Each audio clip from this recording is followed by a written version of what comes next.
Hey guys, Whitney here. I just wanted to record a quick little message for you guys, a kind of an emergency toolbox to put together. As you know, many of you are probably thinking, what the heck is going on? We're starting to see, we've seen three banks collapse in the past 3 days. What is happening right now? Now, there's tons of speculation out there. There are tons of facts already out there. I'm not going to respond to the news. What I'm going to do is give you a toolbox, bring you back down to fundamentals and how you can create a fortified balance sheet. Now, I know that term gets thrown around out there in all different fashions, but I really want to bring you back to basics. How can you build that financial moat for yourself? And what are some critical things that you probably should really go back and look at right now? Now, I'm going to start with the end in mind. I'm going to start with, for those of you who are going to I'm not going to listen to all 5 or 10 minutes of what Whitney's going to say. If you can do one thing right now, make sure to look at all of your bank statements, go log into your bank accounts and make sure that your money is spread out over multiple banks, especially that you don't have more than $250,000 in any one bank that has a high exposure right now to technology companies, business deposits, and or cryptocurrency. Now, I'm not an economist, not a financial advisor, but that just simple maneuver right there would, in that you're in a bank that has FDIC insurance. That little maneuver right now, being in banks that have low risk exposure, that have good solid balance sheets, and that have FDIC insurance, could save you a lot of heartache and pain. Moving forward, the Federal Reserve has already indicated right now with the collapse of Silicon Valley Bank that they are committed to executing on the FDIC insurance and shoring up the banking system, backstopping it right now using FDIC insurance. Okay, so that's maneuver number one that you can do really quick. If you haven't done so already, make sure that you aren't hoarding cash in any one financial institution that has a high risk exposure, and that's not FDIC right now. Okay, but again, let's bring it back down to basics. Okay, and then I'm going to share with you another extremely important hack that really applies to my investors out there. Towards the end of today's little montage. Okay, so let's bring it down to basics. What are those things that if you haven't done so already, let's go back and revisit and make sure that you can have these positions shored up within your own financial plan and you can sleep well at night. And that is number one, making sure that you have your reserves. Okay. At minimum 6 months. Okay. Now, if all you can do is start with three. But a minimum 6 months of reserves. That's where we want to get everybody to. Okay. And that is that you can cover all of your expenses for 6 months. And I like throwing on a little bit of flavor to that and making sure that you can cover your house insurance or renter's insurance, your car insurance, and your health insurance. Okay. Now, personally, I like carrying a lot more than that in reserves. I like carrying closer to 9 to 12 months of reserves, but we get to at least a minimum of 6 months of reserves. Now, hopefully you have that in place already, but if not, let's talk about some ways to get there because majority of these other points are going to be in service of getting to those reserves. Okay, so how do we get to those reserves? Well, again, let's go back to fundamentals. Okay, go through your expenses and ruthlessly interview every single expense, especially subscriptions, consumer spending, any fees that you're paying. Renegotiate, be ruthless about it. And I'm not saying cut your lifestyle, but really try to redirect as many expenses to getting you to where you can redirect it to feeding that reserve account and getting it where you can actually sleep well at night. Okay, so for me, my family, we monitor our expenses through mint.com. I've used personal capital as well. I love using that type of technology for me to stay on top of what my spending is. That way I can see where my lifestyle creep is happening before it gets too out of control. Also, on an annual basis, I take a look at all of my major home expenses and life expenses and say, hey, can I renegotiate my phone bill? Can I renegotiate my cable bill and bring that down? Today, I actually just renegotiated my car insurance and was able to save about $500 a year. Same insurance. By making that call, it took me about 45 minutes, not going to lie, it took a little bit of time, but renegotiated between two companies to bring that down. Okay, that's not a bad dollar made per hour. Okay, so those are just some quick ways that you can start capturing capturing those repetitive finances and redirecting it to reserves. So get ruthless about your expenses. All right. When you do that, that also brings down how much you actually need to keep in reserves. Okay, so it can it's a nice value add. Okay, because if you can bring your expenses down, now you don't have to carry as much in the reserves. All right. If you haven't already, take a look at your housing debt. Okay. Ideally, the market would like us to carry about 35 to 50% in housing debt and housing expenses. Okay. And that's what we're kind of shuttled into, conditioned to say that's okay to carry that much debt. But look, if you're really serious about financial independence, look to get your housing costs down to 25, 30, 20, 25% of your household budget. Okay. The lower you can get it, the better. Now, there's ways you can do that. It's hard to renegotiate your mortgage these days. Maybe you have to move. Maybe you need to downsize. But if you're serious about financial independence, that is something to take a look at.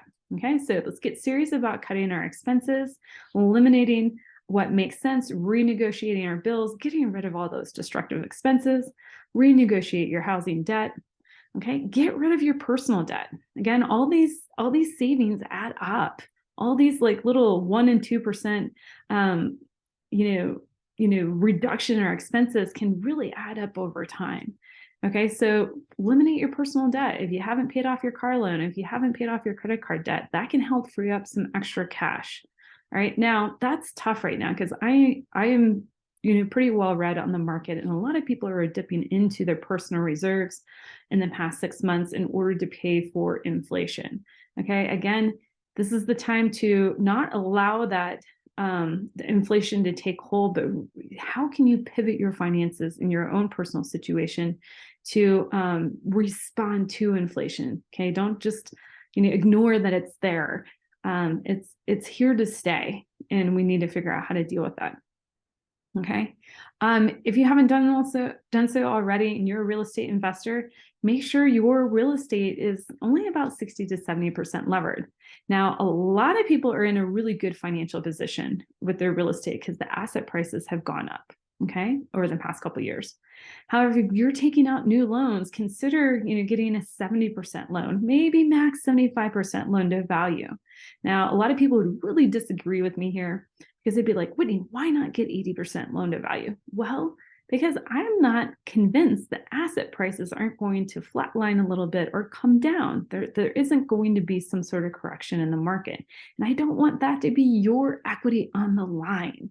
Okay, so if you can't get the asset below value a little bit, make sure you're not taking out incredible amount of leverage on that asset. Okay, so pay attention to that.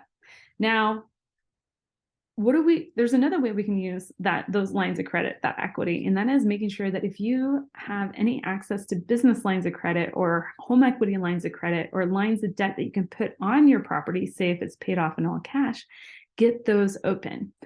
Now, it might seem to be a little late responding to this market. It's over the next few weeks, we're going to see how banks are really going to respond here. But I think, ask today, ask next week, ask next month, see when you can get those lines of credit open. Again, right now in this environment, it's about liquidity. That's the name of the game, is being liquid, one, so you can shore up your own financial position. But if you're an investor, you can actually be in a good position to take advantage or help people out, because there will be some distressed assets coming online to purchase. May not be a windfall like we saw in 2008, 2009. I highly doubt that's the situation, but you want to kind of be in a good position to take advantage of opportunities that will be coming into the market environment. Now, again, that can be your own personal home line of credit. It can be making sure that you have a whole life insurance policy funded with a line of credit in it, okay, this is not the reason to open a whole life insurance policy, but if you have one and you haven't been making paid up additions, this is maybe a kind of a good nudge to get that going.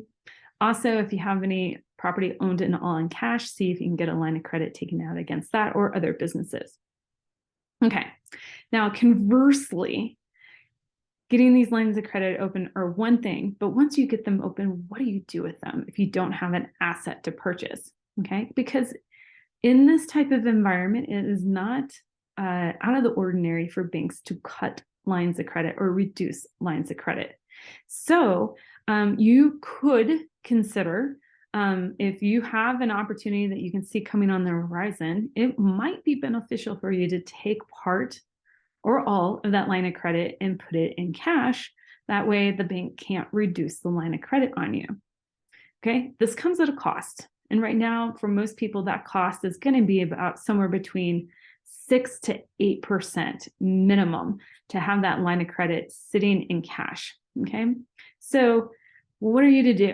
Okay, if you're going to take that line of credit out so it doesn't get reduced, so you can stay liquid for an investment that's coming up really soon, there's a couple of things here. One, don't put it at the bank that the line of credit is at. Make sure that you put it at a different bank, because you don't want if bank A goes down, you don't want them sweeping that money in order to pay off depositors, at that particular bank. So put it at a different bank. But again, go back and pay attention and make sure you don't have more than $250,000 in any one bank. So we want to make sure wherever you put that cash that it's still going to be covered by FDIC insurance. Okay, if you're going to put the cash at a bank. Now, a couple other things that I've seen people do in the past couple of days is actually take out lines of credit and go buy I-bonds or invest in treasuries or put it at a money market account that's maybe earning somewhere between 4 and 5%, say like at Vanguard or Fidelity or Schwab. Now, that doesn't completely cover the cost or arbitrage the cost of that line of credit being out, but it does help slow the burn. Okay, so as opposed to paying 7% to have the line of credit out sitting in cash or sitting in some sort of liquid asset, you now are only paying like 1.5%. All right. Now, guys, this is not financial advice. This is just tips, tricks, and hacks that I have utilized, that I've seen other investors utilize and do very well. Okay, so let's put a little pretty bow on this. Okay, how do we shore up our financial situation? How do we respond to unknowns in our environment? Well, it's again having that financial moat in place, making sure that you're going back to basics.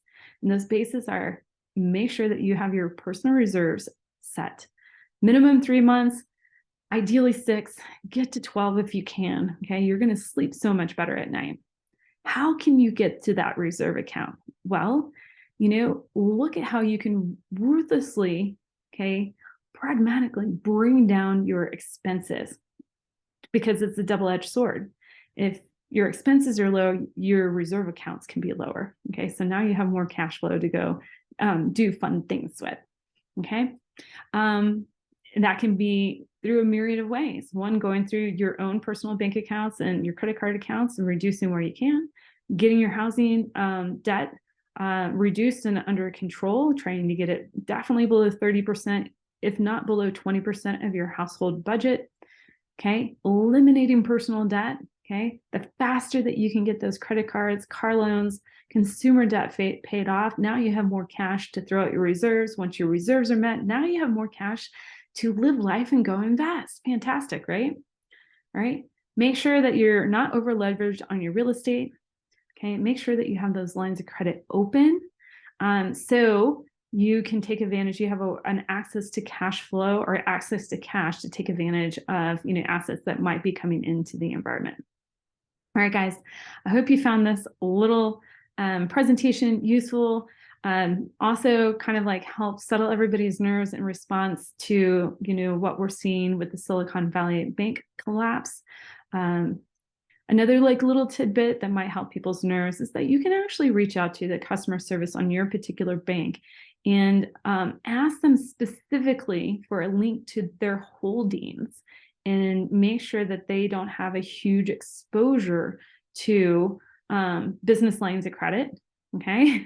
I just taught you how to open business lines of credit, but that they don't have exposure to business lines of credit, or say like 90% exposure, that they aren't hugely exposed to the technology industry and cryptocurrency right now. Okay. Again, this is an evolving situation as we see how this plays out in the market. If there's any updates that I need to put out, I will make sure to keep you guys informed. If you have any questions, feel free to reach out to me directly, or you can join our Investor Accelerator community in there. I'd be happy to keep you informed there as well.